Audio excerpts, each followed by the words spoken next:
The mud was still wet from yesterday's rain, when Olivia Jenkins felt the first brutal yank on her scalp that sent her crashing to the ground outside the Roswell saloon.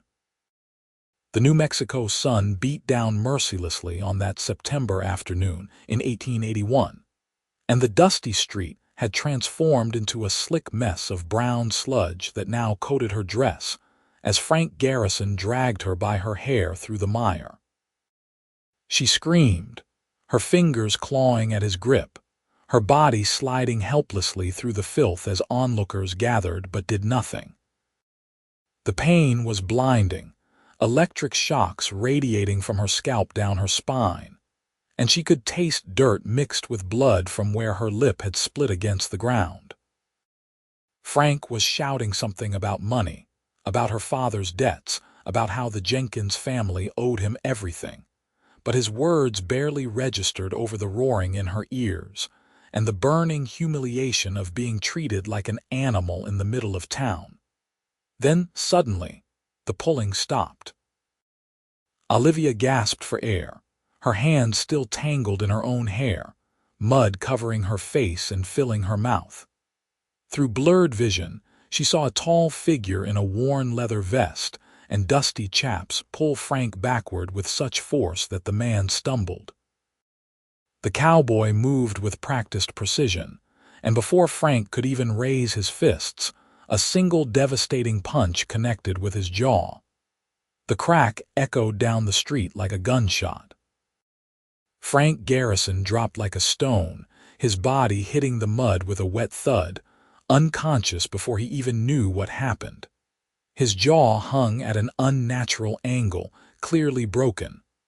Olivia tried to push herself up, but her arms shook violently.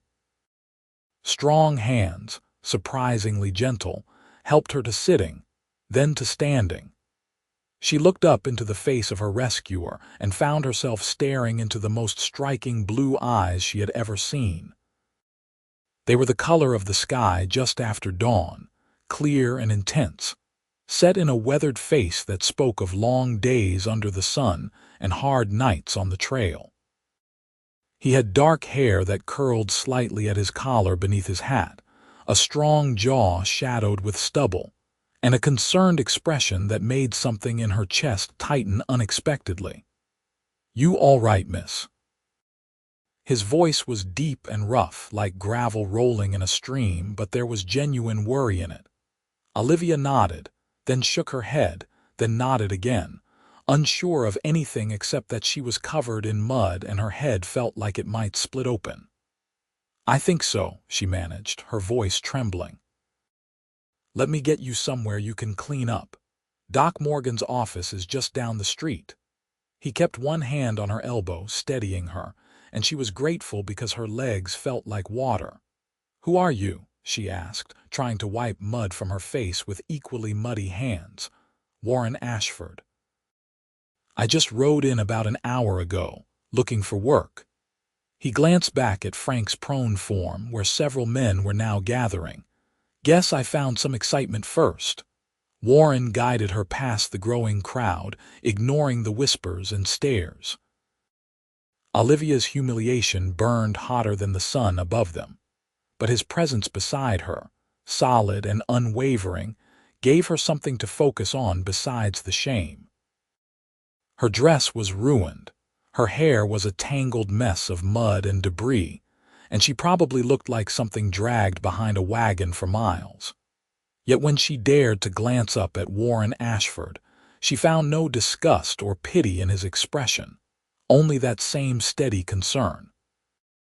Doc Morgan was a kindly man in his 60s who took one look at Olivia and immediately ushered her into his back room where his wife kept a wash basin and spare clothes for emergencies.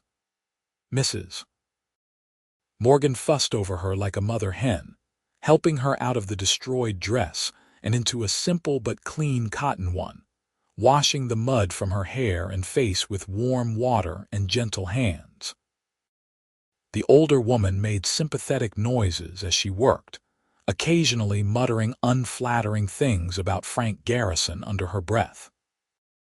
When Olivia finally emerged, feeling more human though her scalp still ached terribly. She found Warren sitting in Doc Morgan's waiting area, his hat in his hands, mud still on his own clothes from where he had knelt beside her in the street. He stood immediately when he saw her, and something in that simple gesture of respect made her throat tight. "Thank you," she said quietly. "You did not have to help me." "Yes, I did," Warren said simply. "No man should lay hands on a woman like that. No man should lay hands on anyone like that, but especially not a woman." Doc Morgan appeared from his examination room, drying his hands on a towel. "Frank Garrison is going to be drinking through a straw for the next 2 months, if he is lucky. That jaw is broken in 2 places. Sheriff took him into custody once he woke up." The doctor looked at Warren with something between approval and concern. "You hit him hard." "He deserved harder," Warren replied, his voice flat and unapologetic. Olivia sank into a chair, the full weight of what had happened finally settling on her shoulders. "He will come after me again. Or after my father. We owe him money from a business deal that went bad last year. My father has been trying to pay him back, but Frank keeps adding interest, keeps changing the terms. Today he said if we did not pay everything by the end of the month, he would take our ranch." "Where is your father now?" Warren asked. "Dead," Olivia said softly. 3 weeks ago. Riding accident. His horse spooked during a storm and threw him, broke his neck." The words still felt unreal, like they belonged to someone else's story. "I have been trying to manage the ranch on my own, but I cannot pay the hands, I cannot pay the debts, I cannot do any of it. Frank knew that. He came to collect today, and when I told him I needed more time, he lost his temper." Warren was quiet for a long moment, turning his hat in his hands. "How much do you owe him?" $800. It might as well have been 8,000 or 8 million. She had maybe $50 to her name, and that would not last another month with the ranch expenses. "I do not know why I am telling you this. You are a stranger who just rode into town." "Sometimes strangers are easier to talk to," Warren said. His blue eyes held hers, and she felt something pass between them, some unspoken understanding that made her feel less alone than she had in weeks. "What if you had help with the ranch? Someone who knows horses and cattle, who could work for wages once things turn around?" Olivia laughed, but it came out bitter. "I cannot pay wages. I can barely feed myself. I am not asking for wages right now. I am asking for a place to sleep and food in my belly. I have been riding for 2 months, drifting from place to place, picking up work where I can find it. I am tired of sleeping on the ground and eating hardtack. You give me those things, I will give you my labor. When the ranch starts making money again, we can talk about proper wages." She stared at him, trying to understand what he was really offering and why. "You do not even know me." "Why would you do this?" Warren set his hat on the chair beside him and leaned forward, his elbows on his knees.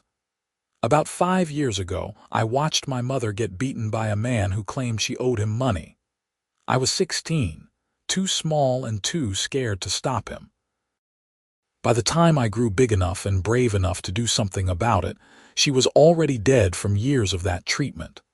I swore then that I would never stand by and watch it happen again. So when I saw that man dragging you through the mud today, I did not think, I just acted. And now that I know your situation, I cannot just ride on and pretend I never saw you. Let me help, please." The raw honesty in his voice broke something open in Olivia's chest. She had been holding herself together through sheer will for 3 weeks, managing her father's funeral, dealing with creditors, trying to keep the ranch running with no money and no help. She had not cried, had not broken down, had not allowed herself a single moment of weakness because there was no one to catch her if she fell. But sitting in Doc Morgan's office, looking into the eyes of a stranger who had appeared out of nowhere and broken a man's jaw to protect her, She felt tears burning hot trails down her cheeks. "I do not want charity," she whispered. "It is not charity. It is a job trade. I need work, you need a hand. We help each other." Warren pulled a handkerchief from his pocket and handed it to her. It was surprisingly clean considering he had been on the trail. "Besides, Frank Garrison is going to be angry when he heals up. You should not be alone on that ranch."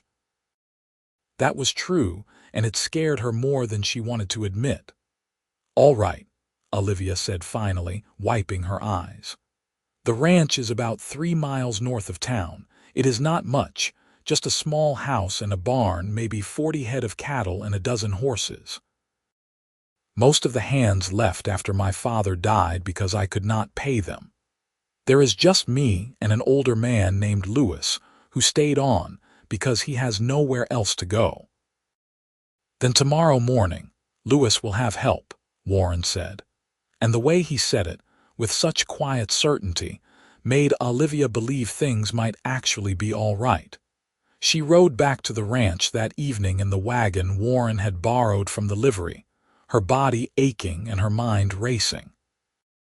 He sat beside her on the bench, the reins easy in his hands, and they talked as the sun began its descent toward the horizon, painting the desert landscape in shades of gold and orange and deep crimson. She learned that he was 24, originally from Texas, and had been drifting since his mother died. He had worked as a ranch hand, a horsebreaker, even spent a few months as a deputy in a small town in Colorado before deciding he was not cut out for law enforcement.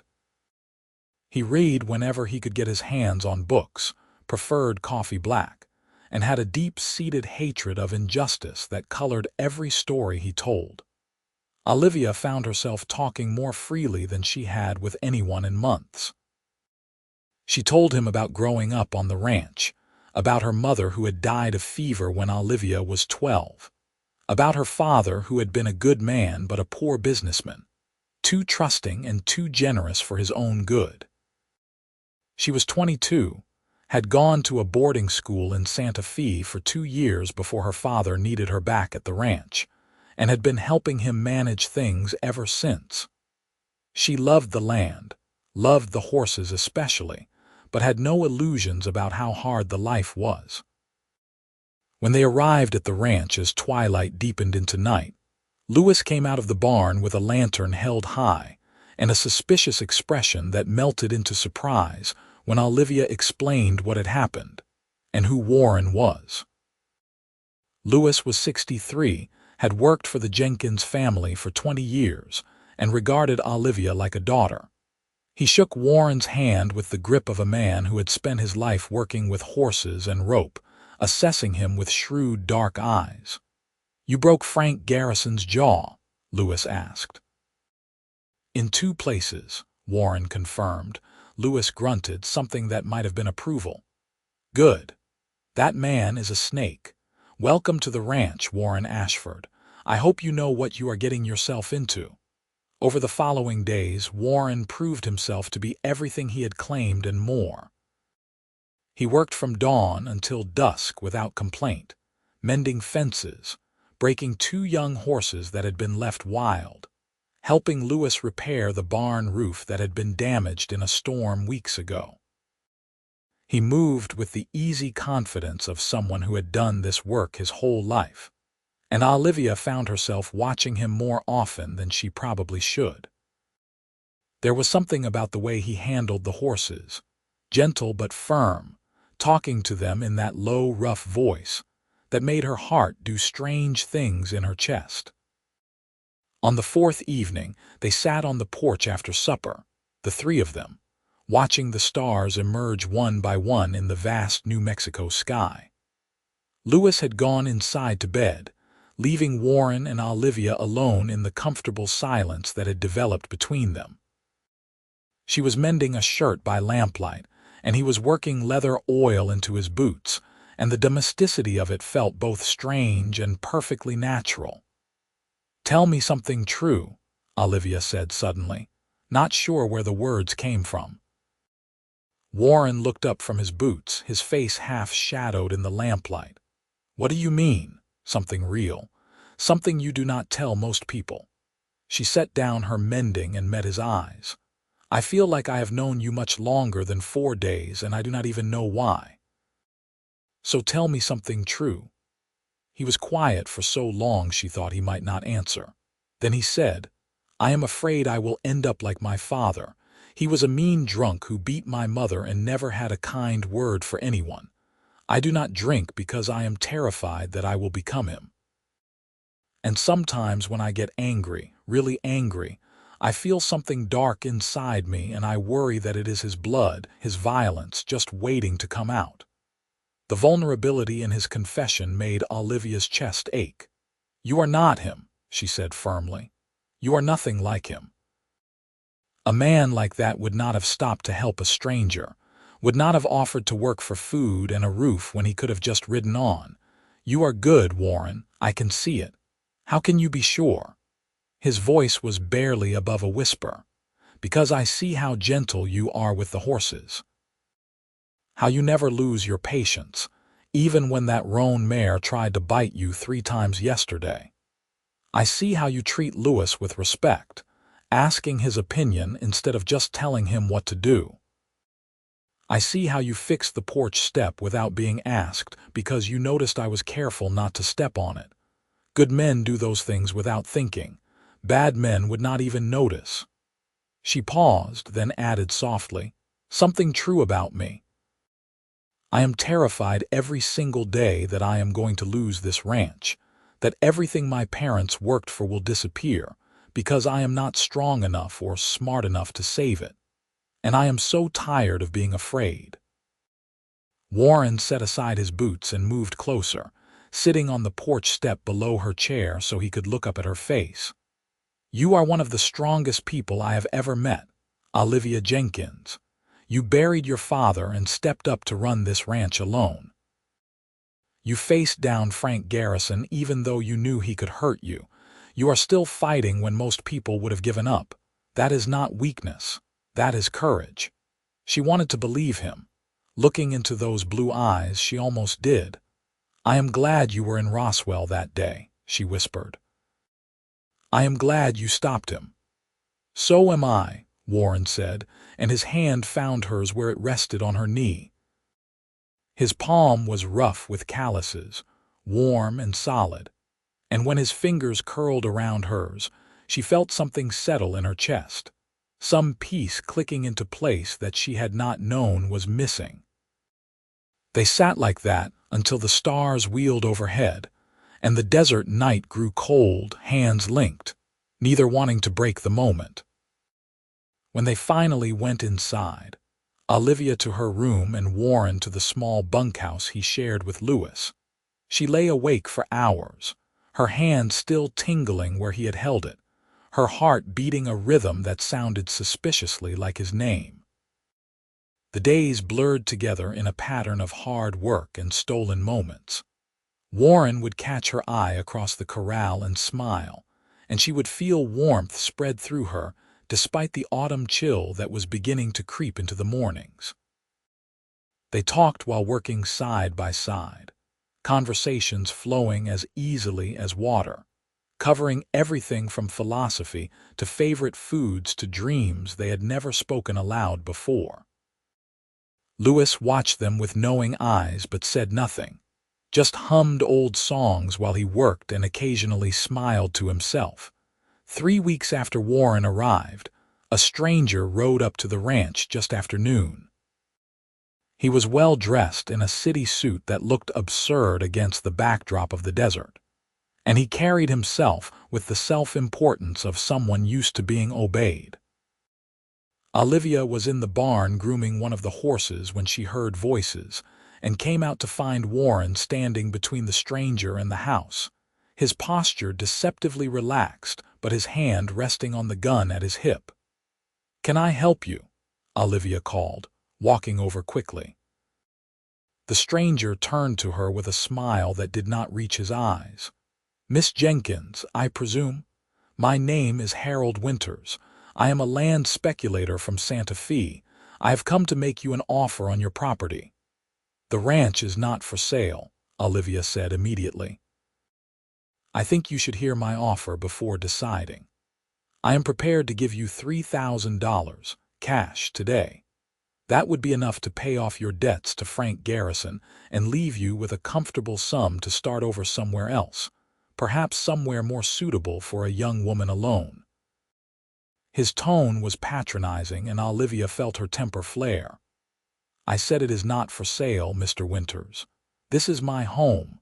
Miss Jenkins, I do not think you understand the precariousness of your situation. Frank Garrison has sold me his debt note. That means you now owe me $800, due at the end of this month, which is in 5 days if I am not mistaken.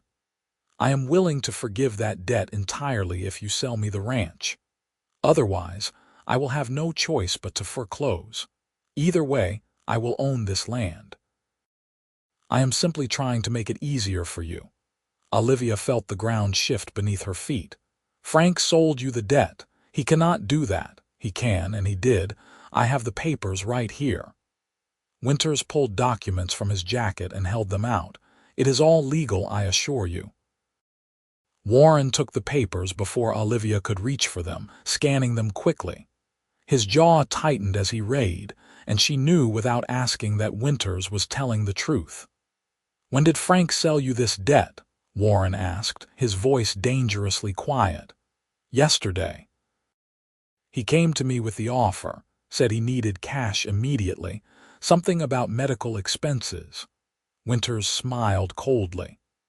"I have been watching this property for some time. It sits on one of the best water sources in the area. Worth far more than $3,000, I assure you, but Miss Jenkins is hardly in a position to negotiate." "Get off this land," Warren said flatly. "Take your offer and your papers and get out. I do not take orders from hired help, boy. This is between me and Miss Jenkins." Winters turned back to Olivia, dismissing Warren entirely. "You have 5 days to come up with $800 or accept my offer. Those are your only options. I will be staying at the Roswell Hotel if you wish to discuss this further." He tipped his hat mockingly and walked back to his horse, mounting with the awkward movements of someone unused to riding. They watched him ride away, dust rising behind his horse's hooves, and Olivia felt the last of her hope crumble. $800 in 5 days, she said numbly. "I have $53 to my name. I could sell every head of cattle, every horse, and I still would not have enough, not in 5 days. Warren was staring at the papers in his hand, his expression dark. "There has to be another way." "There is not. My father mortgaged everything years ago trying to keep the ranch afloat. There is nothing left to leverage. Winters wins."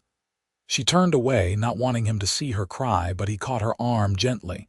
"Hey, look at me." When she did, reluctantly, his eyes were fierce. "We will figure something out.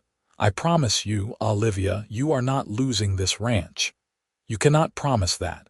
You are being kind, but this is not your problem, Warren. I will not drag you down with me." "You are not dragging me anywhere. I am choosing to stay, choosing to fight. We are in this together now." He cupped her face with both hands, his thumbs wiping away tears she had not realized were falling. "Do you trust me?" "Yes," she whispered, and realized she meant it completely. This man she had known less than a month, but who felt essential as breathing. "Then trust that we will find a way." He leaned forward and pressed his forehead against hers, and they stood like that in the afternoon sun, drawing strength from each other while Lewis watched from the barn doorway and smiled sadly. That night, Warren rode into Roswell with 50 of Olivia's $53 in his pocket and a determined look on his face. He did not tell her where he was going or what he planned, just said he would be back before dawn and to lock the doors behind him. She and Lewis ate a quiet supper and sat on the porch, worry gnawing at her insides like a living thing. "That man loves you," Lewis said suddenly. Olivia startled. We have barely known each other a month. I knew I loved my Teresa after 3 days. Time is not what matters. What matters is that when he looks at you, he looks like a man who has found home, and you look at him the same way, even if you have not admitted it yet. Even if that is true, it does not change our situation. In 5 days, Winters will own this ranch and we will all be out on the street. What good is love against that? Lewis shrugged philosophically.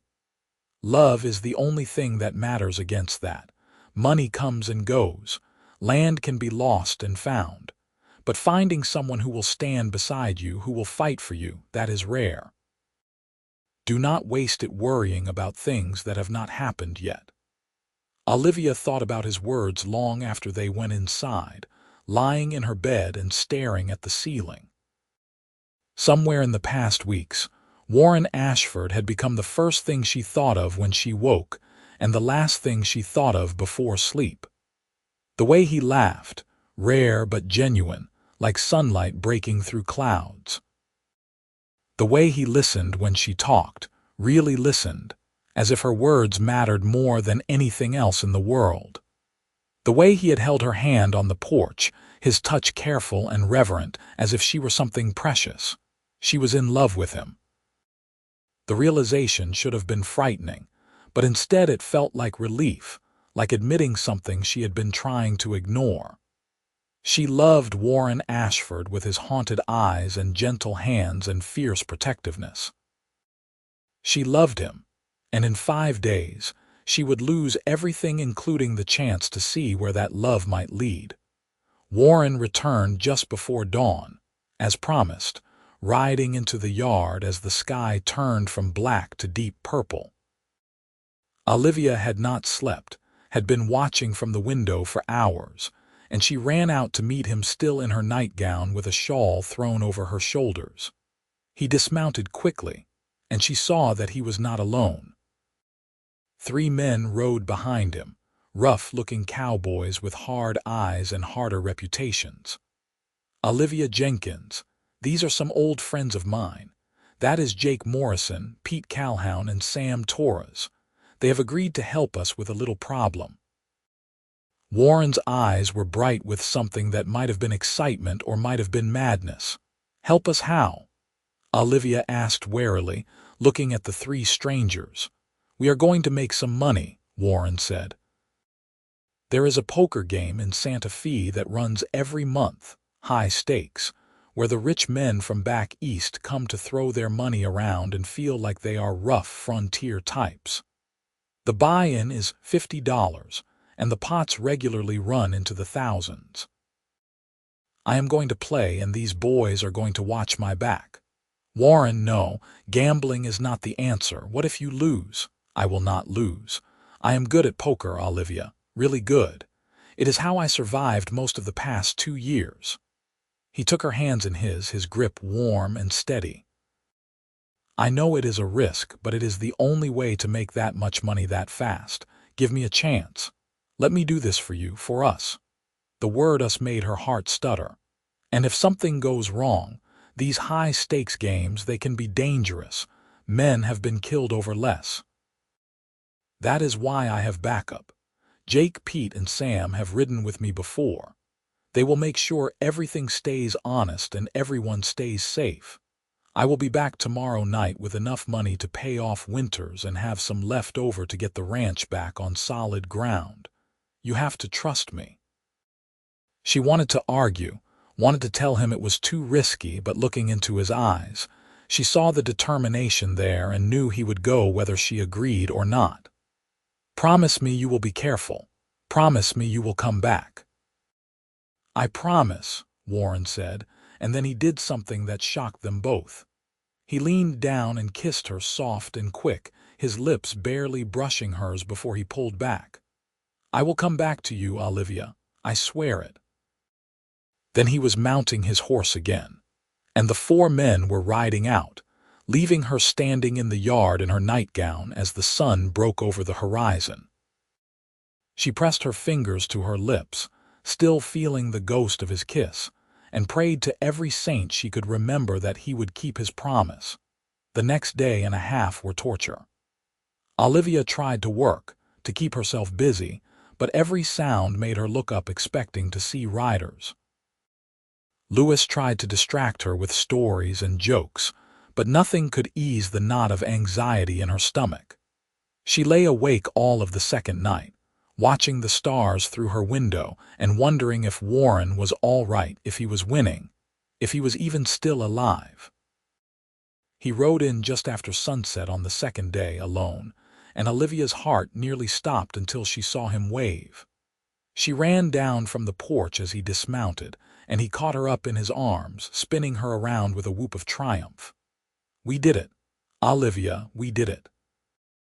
He set her down and pulled a thick envelope from his saddlebag, pressing it into her hands.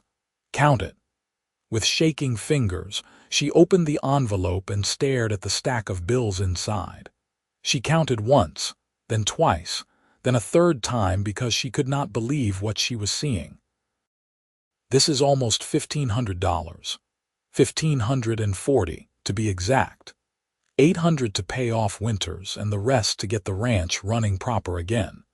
We can hire back some of the hands, buy supplies for the winter, maybe even get a few more head of cattle."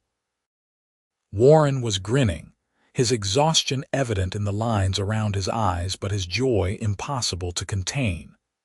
"I told you we would find a way." Olivia threw her arms around his neck and kissed him, really kissed him this time, pouring all of her relief and gratitude and love into it. He made a surprised sound, but then his arms came around her waist, pulling her close, kissing her back with a hunger that made her toes curl. When they finally broke apart, both breathing hard, his eyes were dark with emotion. "I love you," he said, the words rough and honest. "I know it is fast. I know we barely know each other, but I have never been more sure of anything. I love you, Olivia Jenkins." "I love you too," she whispered back and kissed him again, softer this time, sweeter. "I think I started falling in love with you the moment you pulled Frank off me. Maybe even before that, when I first looked into your eyes and saw you really saw me, not just some woman in trouble but a person worth protecting."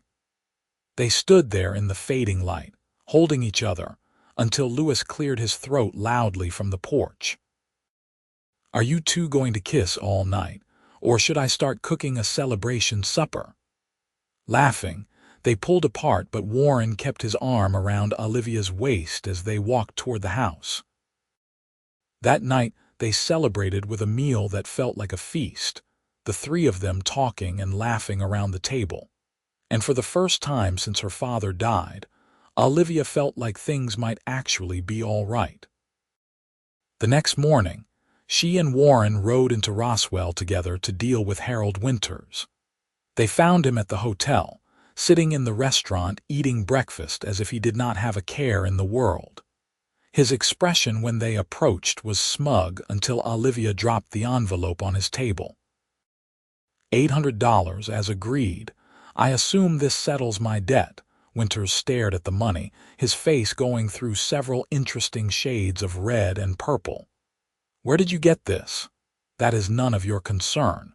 Do we have a deal or not?" "You said if I paid you within the time frame, the debt would be clear." For a moment, Olivia thought he might refuse, might claim the money was not good or find some other excuse. But there were other people in the restaurant watching now, witnesses, and Winters was smart enough to know when he was beaten. He counted the money slowly, then pulled papers from his jacket and signed them with angry, slashing strokes. "The debt is paid. But you should know, Miss Jenkins, that I am not the only one interested in your property. Others will come. You may have won this time, but sooner or later you will lose that ranch." "Maybe," Warren said, his voice cold. "Or maybe she will build something that lasts, something worth having. Either way, it will not be your concern because you are going to stay away from her and her land. Are we clear?" Winters gathered his papers and stood, attempting dignity. "Perfectly clear. Good day, Miss Jenkins." He walked out without looking back, and Olivia slumped in her chair, relief making her dizzy. "It is really over," she said wonderingly. "This part is," Warren agreed. "Now the real work begins." He was right. Over the following months, they transformed the ranch from a struggling operation into a thriving one. With money to hire hands again, they brought back 2 of the men who had worked for Olivia's father, along with a younger man fresh from Texas who was eager to learn. They bought supplies, repaired equipment that had been limping along, invested in better breeding stock. Warren proved to have a head for business as well as for ranching, helping Olivia organize her father's chaotic records and develop systems that actually worked. But more than the work, those months were filled with the tentative, beautiful unfolding of their relationship. Warren courted her properly, despite the fact that they lived on the same property and saw each other every day. He brought her wildflowers from the desert, sat with her on the porch every evening talking until the stars came out, asked her questions about her dreams and her fears, and really listened to the answers. He was patient, never pushing, but Olivia could see the love in his eyes every time he looked at her, and it made her feel cherished in a way she had never experienced. One evening in early December, as the first real cold snap settled over New Mexico, Warren asked Lewis for permission to speak to Olivia alone. The older man had laughed and said Warren did not need his permission for anything, but it was nice that he asked, and then disappeared into the bunkhouse with knowing eyes. Warren led Olivia out to the corral where the horses dozed in the moonlight, and she could feel nervous energy radiating off him. "I have been thinking about something for a while now." Warren started, then stopped, running a hand through his hair in a gesture she recognized as uncertainty. "I am not good at speeches or pretty words, so I am just going to say this straight. I want to spend the rest of my life with you, Olivia. I want to wake up next to you every morning and fall asleep beside you every night. I want to build this ranch with you, raise children with you if you want them, grow old with you. I want everything, all of it, as long as it is with you." He pulled something from his pocket, and in the moonlight she could see it was a ring, simple silver with a small stone that glinted like starlight. "This was my mother's. It is the only thing I have left of her, and I would be honored if you would wear it. Marry me, Olivia, please." She was crying before she even realized it, tears streaming down her face as she nodded frantically. "Yes, yes, of course, yes. I love you so much, Warren." He slipped the ring onto her finger with shaking hands, and it fit perfectly, as if it had been made for her. Then he kissed her, deep and thorough, and she felt the promise in it, the commitment, the future spreading out before them bright and full of possibility. They married in January of 1882 in a small ceremony at the church in Roswell. Lewis walked Olivia down the aisle, tears streaming unashamedly down his weathered face. The ranch hands came, along with several townspeople who had become friends, and even Doc Morgan and his wife. Olivia wore a simple white dress borrowed from Mrs. Morgan, but Warren looked at her as if she were wearing the finest silk, his eyes bright with love and wonder. When the preacher pronounced them husband and wife, Warren kissed her with such tenderness that several of the women in attendance sighed audibly. The reception was held at the ranch, with food and dancing and more joy than Olivia had felt in years.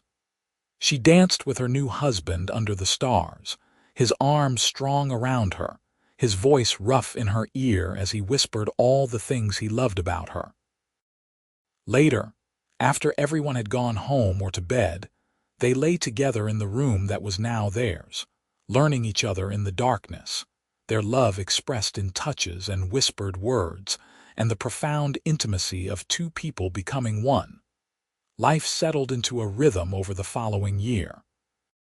The ranch prospered under their joint management, growing from 40 head of cattle to nearly 100, their horses gaining a reputation for quality throughout the territory.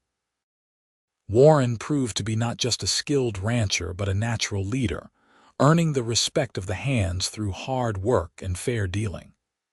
Olivia thrived with him beside her, no longer carrying the weight of everything alone, their partnership balanced and strong.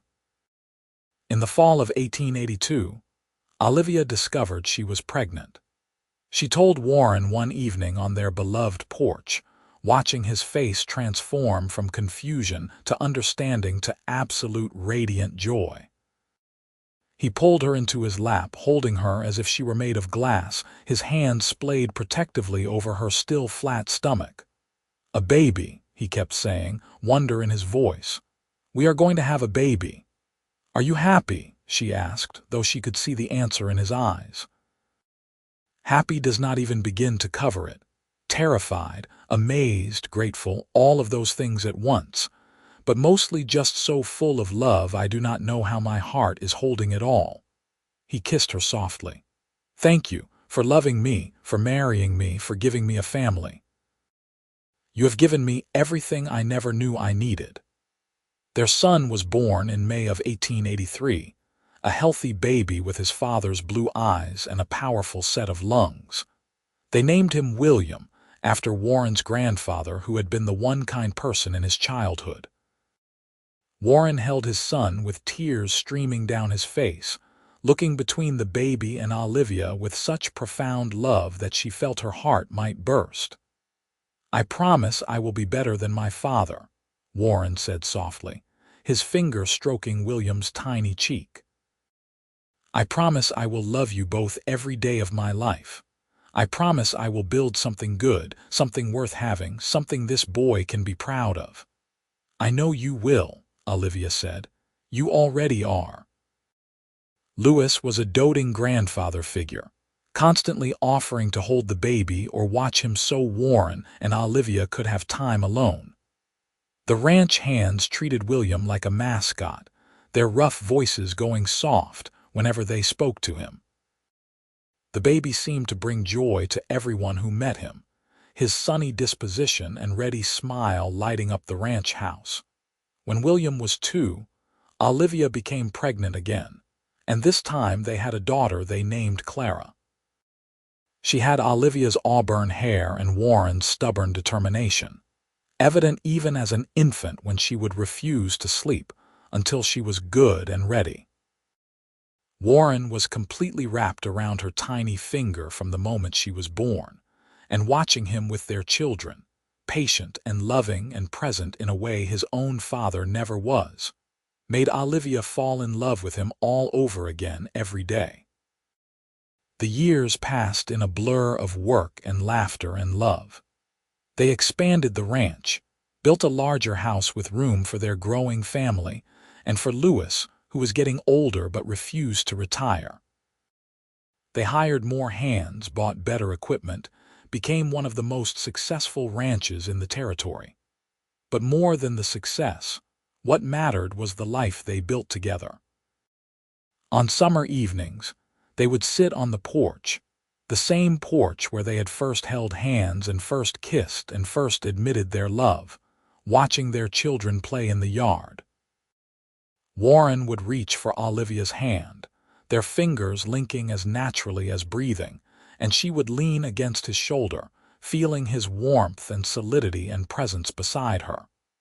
"You ever think about that day in the street?" Olivia asked one such evening, William and Clara chasing fireflies in the twilight while Louis dozed in his chair. "When Frank dragged me through the mud." "Sometimes," Warren admitted, "but not with regret. Never with regret." "Why not? It was horrible." "Because if that had not happened, I might have ridden through Roswell without stopping. I might never have met you, never fallen in love, never had this life. I would trade that moment again, break 1,000 jaws to get here, to have you and our children and this home we built together." He turned to look at her, his blue eyes as clear and intense as they had been that first day. "You are my whole world, Olivia Ashford, Everything good in my life started the moment I saw you." She kissed him then, soft and sweet, tasting of the lemonade they had been drinking and the love that had grown deeper and richer with every passing year. William made a disgusted sound from the yard, shouting that his parents were being gross, and they laughed against each other's lips, joy bubbling up like spring water. Lewis passed away peacefully in his sleep in the winter of 1889, at the age of 70, and they buried him on a hill overlooking the ranch with a view of the sunsets he had loved. Warren and Olivia stood with their children, all four of them now since they had added another son named Thomas 2 years earlier, and said goodbye to the man who had been family and friend and foundation through everything. Afterward, Warren held Olivia as she cried, her grief eased by his presence and the knowledge that Lewis had lived his last years surrounded by love. In 1890, New Mexico was slowly changing, moving toward eventual statehood, and the wild days of the frontier were fading into memory. But on the Jenkins Ashford Ranch, life continued in its steady rhythm. Warren at 42 was silver-touched at his temples but still strong, still capable, still looking at his wife with the same love he had shown her that first day. Olivia at 40 was confident and capable, managing the books and the household and their children with equal skill, her love for her husband deepening with every shared sunrise. William was 7 now, already showing his father's way with horses. Clara was 5, bright and curious, and determined to keep up with her older brother in everything. Thomas was 3, the baby of the family, though Olivia suspected that might change again in the coming year if the signs she was reading were correct. One evening, after the children were asleep and the house was quiet, Warren and Olivia lay in their bed talking softly as they often did, reviewing the day and making plans for tomorrow. His arm was around her, her head on his chest, listening to the steady beat of his heart. "I have been thinking," Warren said, his voice rumbling under her ear, "about expanding into horse breeding more seriously. We have good stock and there is a market for quality horses. What do you think?" "I think you have been wanting to do that for years, and I am surprised you waited this long to suggest it." Olivia smiled against his chest. "Let us do it. We can convert the south pasture, build some additional stables. It will be a good investment." "We make a good team, you and I," Warren said softly. "The best team," Olivia agreed. She lifted her head to look at him, finding his eyes in the darkness. "Do you remember that night on the porch when you asked me to tell you something true? I remember everything about that night. You told me you were afraid of becoming your father. Do you still worry about that?" Warren was quiet for a moment, his hand stroking slowly through her hair. "No," he said finally. "I stopped worrying about that years ago. I realized that I became who I chose to be, not who he was. I chose love over anger, chose to build instead of destroy, chose to be present for my family instead of absent or cruel. He does not have any power over me anymore because I made different choices. Better choices." "You did," Olivia said, emotion thick in her throat.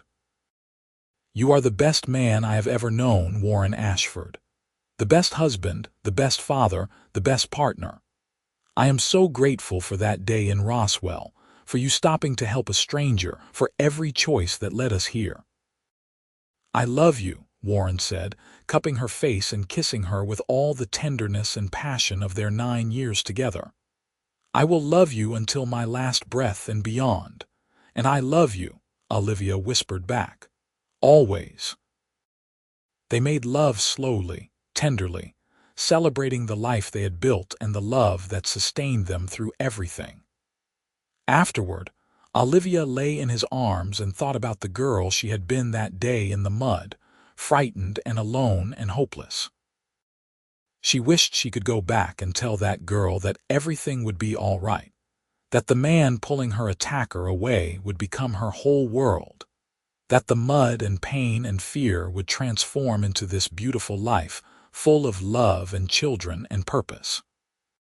But she could not go back, could only go forward, and that was all right because forward meant more mornings waking beside Warren, more evenings on their porch, more years watching their children grow, more of this magnificent ordinary life they had created together. It was everything she had never known to dream of, and it was perfect. The years continued their steady march. William grew into a fine young man, taking over more responsibility on the ranch and showing every sign of being the next generation to carry on the legacy. Clara developed a love for books and learning, and they arranged for a tutor to come from Roswell twice a week. Thomas proved to be the charmer of the family, able to talk his way out of trouble with a smile and a clever word. And in 1891, they welcomed their fourth child, another daughter named Rose who completed their family. Warren at 50 was still strong, though he moved a bit slower and his hair had gone mostly silver. Olivia at 48 had laugh lines around her eyes and a few silver threads of her own, but Warren still told her she was the most beautiful woman in the world and looked at her as if she hung the moon. Their love had matured and deepened, less about passion now, though that still sparked regularly, and more about the profound comfort of knowing someone completely and being known in return. On a summer evening in 1899, they sat on their porch as they had countless times before, watching the sunset paint the desert in shades of gold and crimson. The children were grown now, or nearly so.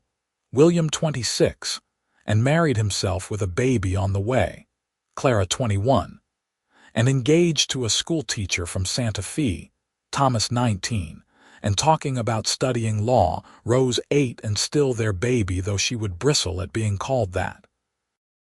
"We did all right, did we not?" Warren said, his hand finding Olivia's automatically, their fingers linking in the way they had 10,000 times before.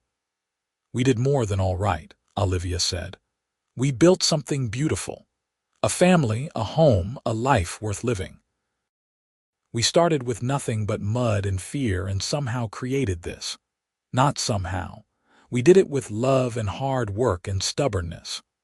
Warren brought her hand to his lips, kissing her knuckles softly. "Mostly your stubbornness, if I am being honest," she laughed, the sound rich and full of joy. Says the man who refused to leave when any sensible person would have ridden on. "I never claimed to be sensible, just in love." He looked at her, his blue eyes still as clear and intense as the day they met, now just framed with wrinkles that spoke of decades of smiling. "I would do it all again, you know. Every moment, every choice, every risk, as long as it led me here to you, to this." "So would I," Olivia said, and kissed him as the sun sank below the horizon and the stars began to appear. "So would I." They sat together as darkness fell, watching the night sky come alive with stars, the same stars that had witnessed their first kiss and their wedding and every important moment of their shared life. The ranch was quiet around them, the cattle settled for the night, the horses drowsing in their stables, the land peaceful and prosperous. Inside the house, they could hear Rose practicing piano, the notes floating out through the open windows. In town, William was probably putting his own child to bed, starting the next generation of their story. Clara was packing for her wedding next month, excited and nervous in equal measure. Thomas was studying by lamplight, his future bright before him. And on the porch, Warren and Olivia Ashford sat hand in hand, their love story one for the ages, proof that sometimes the worst moments lead to the best outcomes, that sometimes a single act of courage can change everything, that sometimes love appears in the most unexpected places and transforms into something lasting and true. They had started in mud and violence and desperation, but they had built a life of beauty and love and purpose. They had raised children who would carry on their legacy of kindness and strength. They had created a home that would stand for generations, a testament to what two people could accomplish when they chose love over fear, when they chose to fight together instead of alone. As the night deepened and the desert cooled, Warren pulled Olivia closer, and she rested her head on his shoulder, feeling the steady rise and fall of his breathing, the warmth of his body against hers, the absolute certainty of his love. This was home. This was everything. This was the life that had grown from a single moment of courage in the streets of Roswell, when a cowboy stopped to help a stranger and found his whole world in her eyes. And it was perfect.